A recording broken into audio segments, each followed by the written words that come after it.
ইতিহাস গড়লেন শাহরুখ। মেট গালায় এমন কিছুর জন্য কেউ প্রস্তুত ছিল না। 2025 সালের মেট গালায় প্রথমবারের মতো অংশ নিলেন বলিউড বাদশাহ। তিনি অনেক রেড কার্পেটে রাজত্ব করলেও এবার জায়গা করে নিলেন বিশ্বের সবচেয়ে এক্সক্লুসিভ ফ্যাশন ইভেন্টে।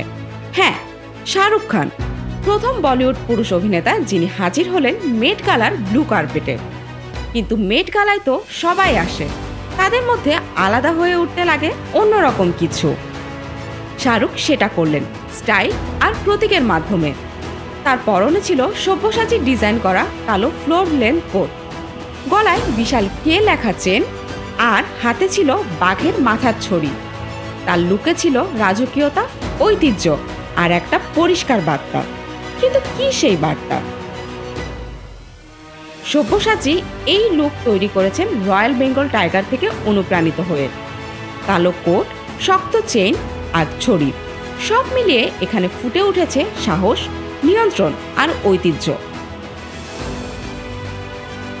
কে মানে শুধু কিং নয়, এটা ছিল শাহরুখের পক্ষ থেকে নিজের কালচার, নিজের পরিচয়কে গর্ব করে তুলে ধরা। এই লুক কেবল ফ্যাশন নয়, এটা ছিল এক ধরনের আত্মপ্রকাশ। আর সেই মুহূর্ত ক্যামেরা বন্দি করেন বাংলাদেশি ফটোগ্রাফার আমির হামজা। নেট দুনিয়ায় ছবিটা রীতিমতো ভাইরাল। মেট গালার সেই রাত ছিল তারকায় ভরা। প্রিয়াঙ্কা নিক, জেন্ডায়া, কিম কার্দাশিয়ান, জিজি হাদিদ, মাইলি সাইরাস, শাকিরা ও দিলজিতের মতো সেলিব্রিটিরা উপস্থিত ছিলেন সেই ইভেন্টে। তবুও শাহরুখের উপস্থিতিই ছিল সবচেয়ে আলোচিত, কারণ তিনি শুধু হাজির হননি, নিজেকে উপস্থাপন করেছিলেন অনন্যভাবে। 2025 সালের মেট গালার থিম ছিল super fine tailoring black style, যেখানে ফ্যাশন হয়ে ওঠে ইতিহাস আর আত্মপরিচয়ের ভাষা।